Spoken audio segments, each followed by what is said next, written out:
Welcome to the podcast series from the specialists at Penn Medicine. I'm Melanie Cole, and today our discussion focuses on aorta genetics. Joining me is Dr. Staci Kallish. She's an associate professor of clinical medicine at Penn Medicine. Dr. Kallish, it's a pleasure to have you join us today. I'd like you to start by telling us a little bit about your unique role at the Penn Aorta Center. Sure, and thanks for having me. So I'm a medical geneticist. So my role in the Penn Aorta Center is in evaluating patients with aortic disease for possible underlying genetic causes. This usually involves a detailed history, not just of their aortic disease, but of their full medical history. We also take a careful family history and then complete a thorough examination looking for possible features of some of these inherited conditions. We can then offer genetic testing to our patients to identify potential underlying familial conditions that could be contributing to their aortic disease. What an interesting field you're in, Dr. Kallish. So we've known for some time that about 20% of aortic aneurysms and dissections can be attributed to certain heritable conditions, and that diagnostic genetic tests are available for these populations. So what are these conditions? How have they helped us to understand the genetic landscape for aortic disease?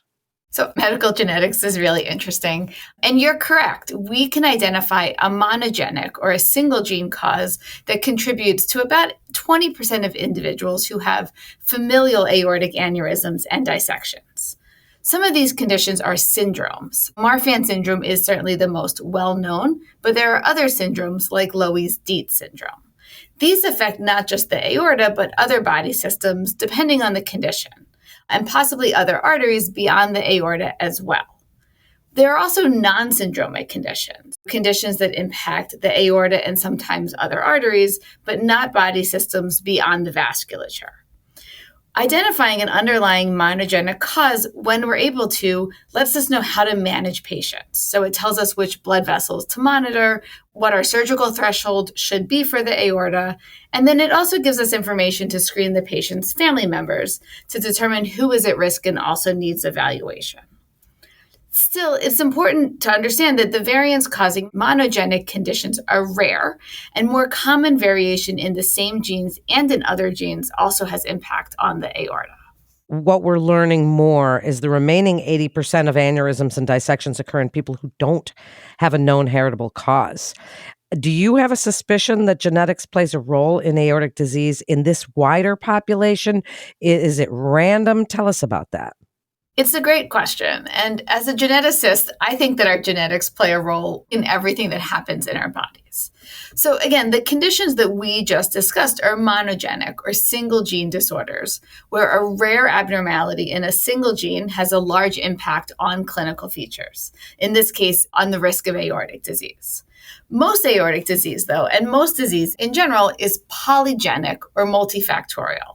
So this refers to the cumulative impact of several or even many changes in different genes, each of which may be common or may be rare in the population, but has a smaller individual impact on disease. You mentioned mutations found in Marfan's and Loeys-Dietz syndromes. Are some of those mutations found in non-syndromatic individuals? Tell us a little bit about that. So pathogenic variants, which we used to call mutations, in the genes associated with Marfan syndrome or Loeys-Dietz syndrome cause syndromic disease. But there are other variants in these genes that can also cause non-syndromic disease. So we do see some individuals and families who have pathogenic variants, changes in genes that we clearly know are disease-causing, in patients who have aortopathy or other vascular disease, but don't have any of the musculoskeletal, eye, or other findings that we see in the syndromic forms. This is why it's important to consider genetic testing for aortopathy, even in individuals without syndromic features. Those who are good candidates for genetic testing are those with aortic or arterial aneurysms at a young age, those with rapidly progressive or multiple aneurysms, and those with a family history of aneurysms or dissections, even if there are no syndromic features. Are there tests to find likely genetic variants for aortic disease in the general population? I think this is an important question for primary care. So we do not yet have clinically available tests to identify these risks, but research is ongoing in this area, including at Penn Medicine. These studies use large sets of data, so both clinical and genetic information from many individuals in an anonymized manner to determine genetic changes associated with risk of disease, in this case with risk of aortic aneurysms and or aortic dissection. Unlike in the conditions we talked about a bit ago, these variants associated with polygenic disease may be more common in the population, but also have smaller effects on aorta size or risk. An individual can have several or even many of these smaller risk factors, or may have protective variants as well. We can combine these to create what's called a polygenic risk score, which estimates an individual's risk of developing an aortic aneurysm or dissection. This work will likely lead to exciting advances in our management of individuals with aortic dilation, but is not yet clinically available. So what have ongoing investigations discovered thus far? Are we getting any closer, Dr. Kallish, to being able to determine an individual's personal risk for aneurysm or dissection? And I'd like you to tell us about the aorta-optimized regression for thoracic aneurysm, or aorta score.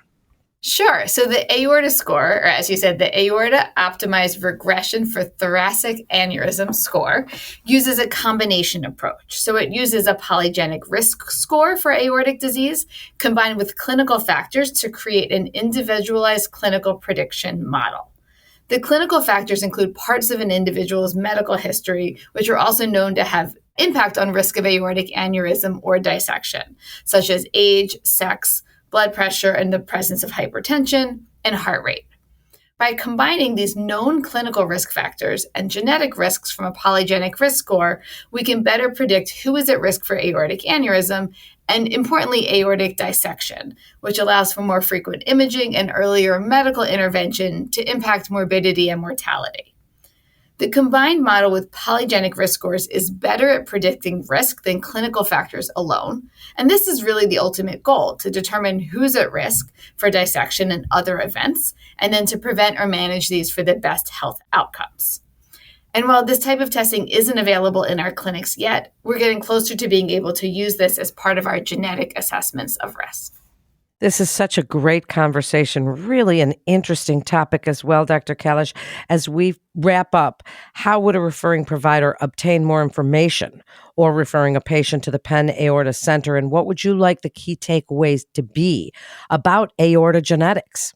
So I think that the key takeaways are that genetics play a large role in the risk of aortic aneurysm and dissection, and that many patients would be candidates for genetic evaluation and for genetic testing. Part of the Penn Aorta Center includes evaluations with cardiologists, cardiothoracic surgeons, and vascular surgeons as needed, and also genetic evaluation. Referring providers can go to the Penn Aorta Center's website for information, or can go to www.pennmedicine.org/refer to refer a patient. Thank you so much, Dr. Kallish, for joining us today. And to refer your patient to the Penn Aorta Center, please call our 24/7 provider-only line at 877-937-PENN, or you can submit your referral via our secure online referral form by visiting our website at pennmedicine.org/refer your patient. That concludes this episode from the specialists at Penn Medicine. I'm Melanie Cole.